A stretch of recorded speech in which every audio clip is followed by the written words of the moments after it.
The following content is provided under a Creative Commons license. Your support will help MIT OpenCourseware continue to offer high-quality educational resources for free. To make a donation or to view additional materials from hundreds of MIT courses, visit MIT OpenCourseware at ocw.mit.edu. Okay, we talked about this a little bit last time. We were talking about the detection of vectors in a white Gaussian noise. When we talk about vectors, we'll often refer to white Gaussian noise as noise where each component of the vector is independent of each other when they're all the same variance. Usually we take the variance to be n0 over 2, capital N0 over 2. And we'll say more about that as we go on, but that's just, I guess one thing I ought to say about it now. People keep wondering why we call this N0 over 2 instead of something else. And as I said before, there's really no reason for it except custom.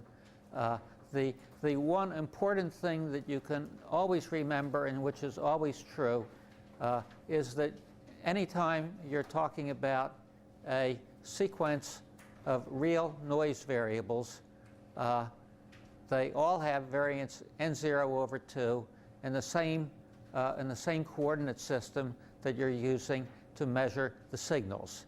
Okay, the only thing that ever appears in any of these formulas is a ratio of signal power or signal energy to noise signal power. And if we're up at passband, we're dealing with the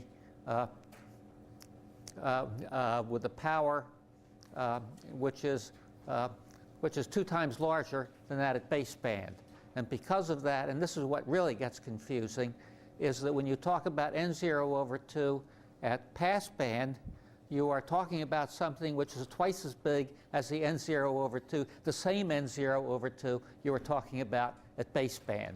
And the reason is, since the signal is twice as big there, the noise is also said to be twice as big. I can't do anything about that. It's just the way that everybody does things.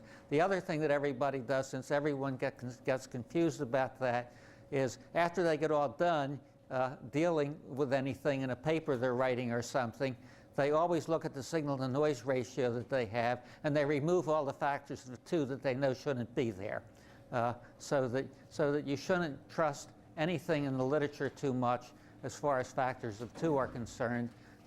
And I try to be careful in the notes about that, but you shouldn't trust the notes too far along those lines either. So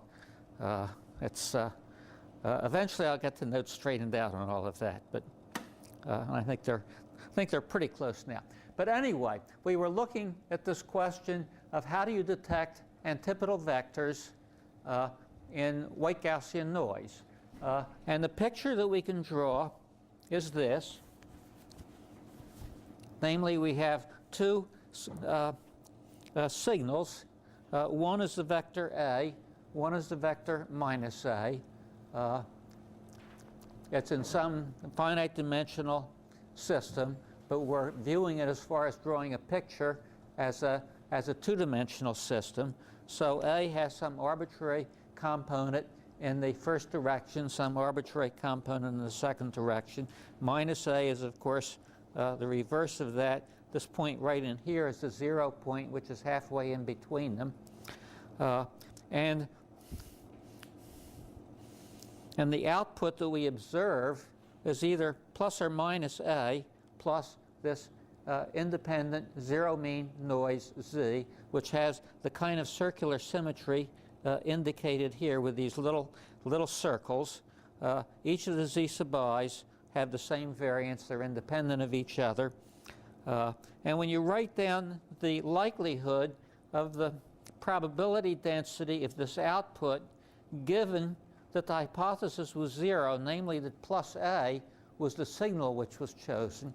Okay, remember in all of these things there's this process now going on that we usually don't talk about anymore. But there's an input coming into the communication channel, which we're now calling capital H. It's the hypothesis, which is the thing you're trying to detect when you're all done.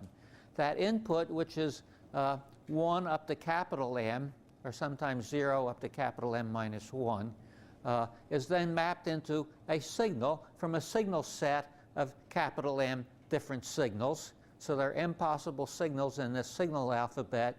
You map the hypothesis into one of those. From those, you generally form a waveform. This waveform might be modulated up to high frequency, back to low frequency again, detected or whatever. You get some vector v at that point, which is a sequence of samples that you're going to be taking as far as most cases are concerned. And we'll talk more about that later today. But anyway, v is a vector, which is plus or minus a at this point, plus this Gaussian noise.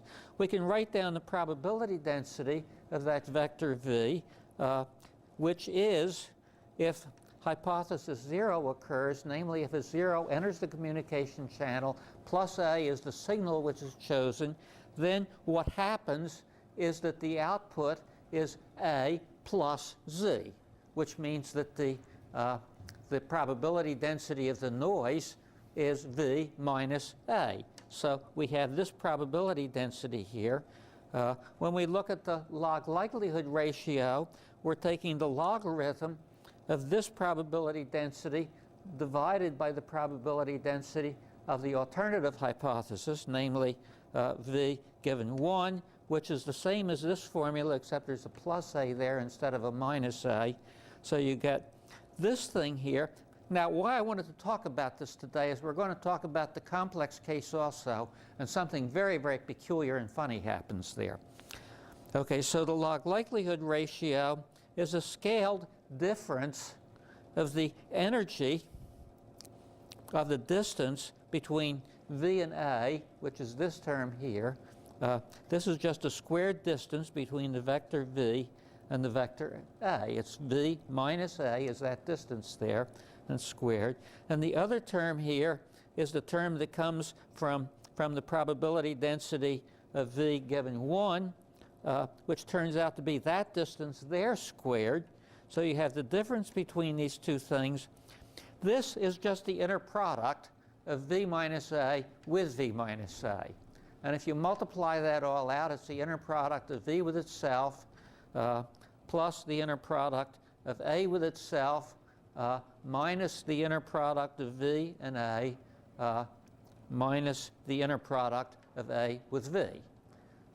The only things that don't cancel out between these two things is the inner product of v with a, the inner product of a with v, the inner product of v with a, the inner product of a with v. So those things last because there's a minus sign here and a plus sign here. There's a minus sign here and a plus sign here. So the plus and minus signs cancel out. So you just get 4 of these terms here, which is 4 times the inner product over n0. What happens to that geometrically? What is v, the inner product of v and a? Well, it's the projection of v on the vector a, which happens to be the line between minus a and plus a. Namely, the fact that it's a line between minus a and plus a is the thing which is valid whether you're dealing with antipodal communication or any other kind of communication. You're always looking at this line between 2 points. So what this thing says is you form the inner product, which says drop a perpendicular from v down to here, and in terms of where that perpendicular lands here, you make your decision. Namely, you compare that with the threshold. Okay, so we have 2 different ways of doing this. One of them is compare this distance with this distance, or actually here you compare the squared distance here with the squared distance there, which says if you're using maximum likelihood, then the threshold that you're dealing with here is 0, and you simply make your decision on whether the log likelihood ratio is positive or minus, which means in terms of the projection theorem here, what you're doing is taking a perpendicular bisector of the line between minus a and plus a and putting a plane there, and that's the plane that separates what goes into 1 and what goes into 0. This goes into 0, this goes into 1. Okay, So is it clear to all of you that this is really saying the same thing as this? This inner product just comes from here. You can either look at this as minimum distance decoding. You just find the point which is closest to what you receive. You find the hypothesized signal, which is closest to the actual observation that you make. You make your decision in terms of that. Or you do this projection and make your decision in terms of that. And if you use the triangle thing, which says that this squared distance plus this squared distance is equal to that squared distance, we all remember that from third grade or something. I don't know when. But that simply says the same thing that this says. This just says it more generally in terms of an arbitrary finite dimensional vector rather than just a case of where you're looking at 2 dimensions. Okay, we will probably come back to look at that in a little bit. But now I want to look at complex antipodal vectors in white Gaussian noise. So the setup there is that the input is some vector. I usually use u's to mean complex numbers. So the vector there is u1 up to u sub j, where u sub j is a complex number. So we're dealing with complex vectors at this point. So we have 2 points, minus a, minus u, and plus u, where instead of being a real vector, they're complex vectors. And if you can't visualize things geometrically in terms of complex vectors, join the crew. I can't either. The only thing I can ever do is talk about real vectors, try to get some idea of what's going on from that, and use mathematics for the complex vectors. Because the reason we use complex vectors is that analytically they're just as simple as real vectors. The reason we use real vectors is because we can draw pictures of them. And I defy anybody to draw a picture in 4 dimensions, although some books will do it, but I can't understand them. And anyway, okay, so under hypothesis 0, what gets sent is u, and under hypothesis 1, what gets sent is minus u. So we're still talking about binary communication, and if you're talking about antipodal vectors, you can't do much other than talk about binary communication, because if you're sending a, the only vector antipodal to a is minus a, and then you're stuck and you're done. So we're still talking about binary vectors. Remember the reason why we're doing this. Because one of the things we did last time, one of the things that's in the notes and stressed again and again, is that once you understand the antipodal case, you can translate those 2 points anywhere you want to, and the maximum likelihood decision and the map decision are still the same thing. You take those 2 points and you just translate them in space until the mean between them sits on the 0 point, and then you're back to the antipodal case again. Okay, so the reason why we're doing this is really so we can look at the more general case, but we don't have to have that mean sitting around all the time.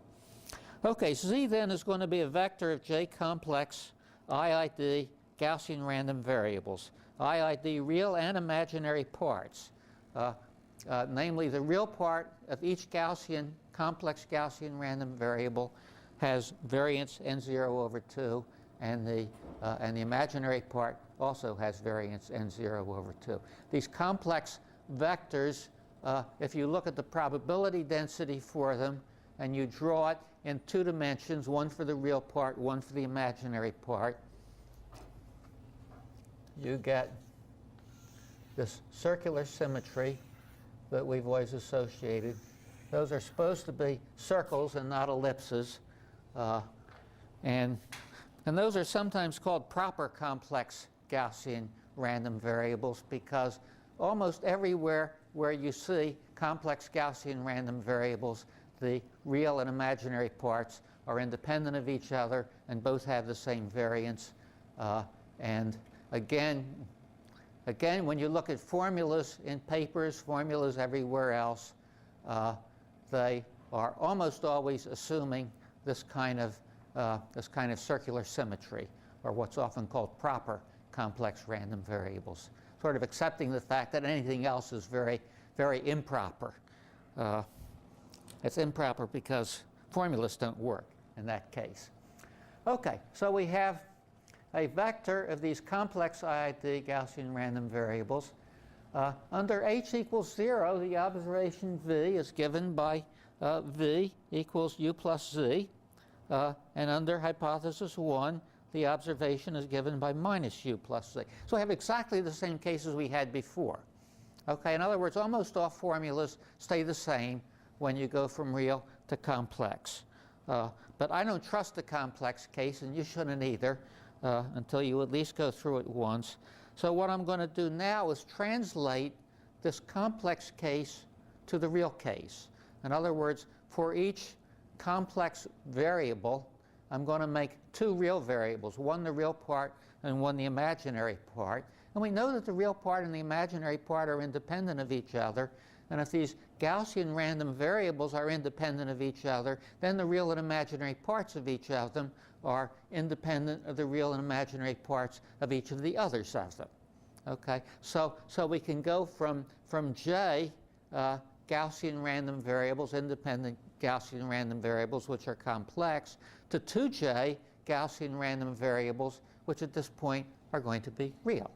Okay, so it's just a translation from J complex variables to 2J real variables. Again, we can't draw pictures of things in this J dimensions. We can start to draw pictures in 2J dimensions. If you talk about a probability density for a complex random variable, what are you talking about? How do you write the probability density for just a plain Gaussian complex random variable? What is it? Anybody know what it is? Is it one-dimensional or is it two-dimensional? What does probability density mean? It means probability per unit area. What does area mean when you're talking about complex numbers? Well, you sort of mean what you've drawn there, yes. And you're looking at areas in this complex plane here. So that in fact, when you write the probability density for a complex random variable, what you have already done, whether you want to do it or not, is you converted the problem to a real and imaginary part. That's what the probability densities are. Excuse me for belaboring this, but if I don't belabor it, I mean, there's a catch here that comes along in a little bit, and you won't understand the catch if you don't understand why these things are almost the same as real variables up until the catch comes. Okay, so we're going to deal with these 2J dimensional real vectors. The components will be real part of Uj, imaginary part of Uj for what goes into the channel, and we'll let capital Y and capital Z prime be the 2J dimensional real versions of V and Z. Okay, so that we'll call Y the real part and imaginary part of V. And you notice that what's going on here is the same thing that's going on when you modulate QAM. You take a complex signal, you multiply it by e to the 2 pi j carrier frequency times t, and then when we started to look at orthonormal expansions, you remember that what we looked at as far as the real signals that were actually being transmitted on the channel was the real part of that u of t times e to the blah, blah, blah, an imaginary part of u of t times blah, blah, blah.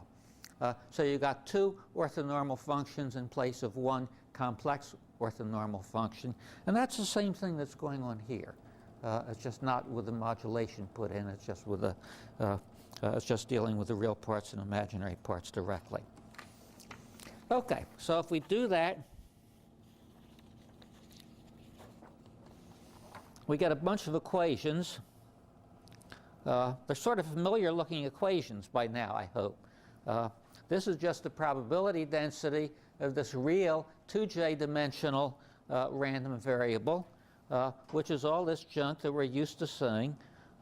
We can collapse that into e to the minus the norm squared of y minus a. This is the norm squared in this 2J dimensional real space. It's not the norm squared in this complex space. What gets confusing is that those two norms are exactly the same, as we'll see in just a few minutes. But anyway, what we're dealing with now is this norm in real space.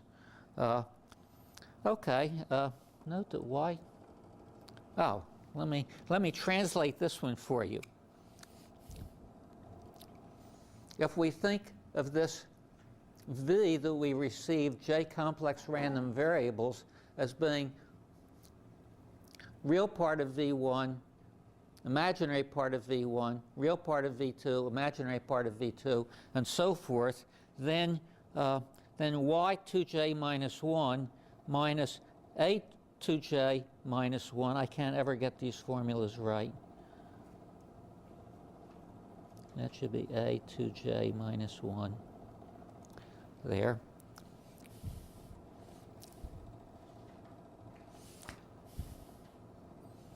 This squared plus this squared, okay, in other words, the real part squared of the difference plus the imaginary part squared of the difference is really just the same as vj minus uj squared.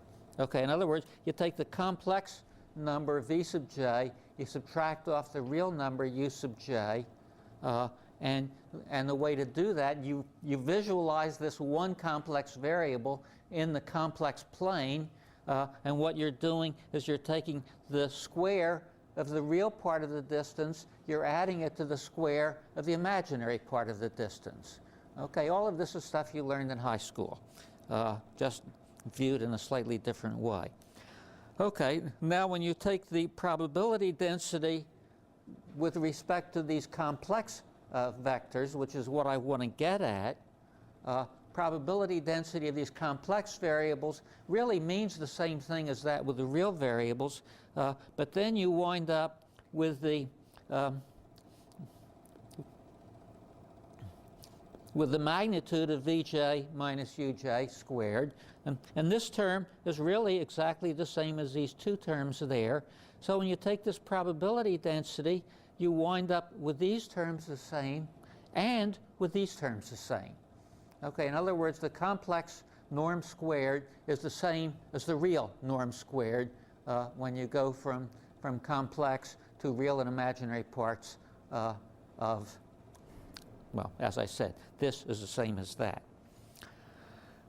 Okay, so when we look at the log likelihood ratio then, let's do the log likelihood ratio in terms of the real parts first. We get the difference between this norm squared of y minus a and the norm squared of y plus a. This is the part that comes from the hypothesis 0. This is the part that comes from the hypothesis 1.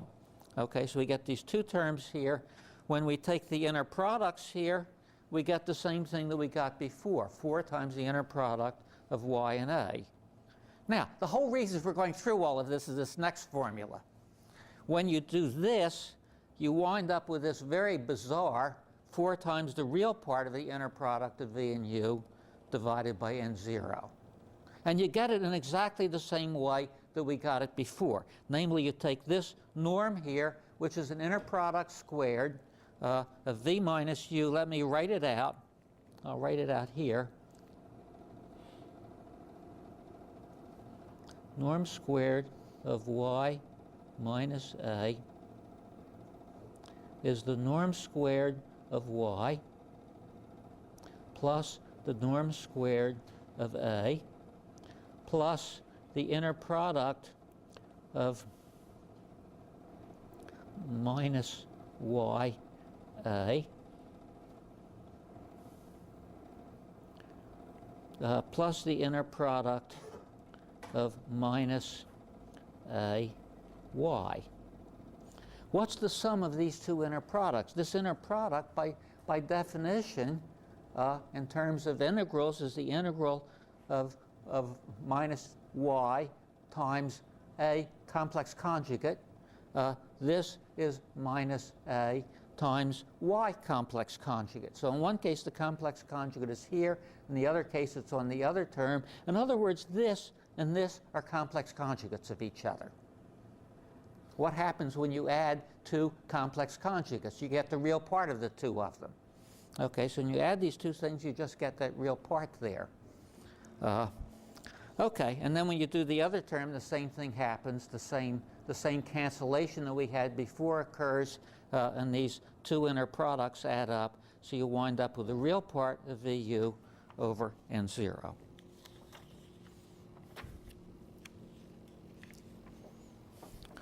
When we look at the picture here, what does it mean? Well, I suggest you first look at the one-dimensional case here. Namely, in this one-dimensional case, think of V as being a one-dimensional complex random variable. Then we can draw a picture. The picture makes sense, and what we're dealing with is the real and imaginary parts. And these distances here, when you talk about the norm of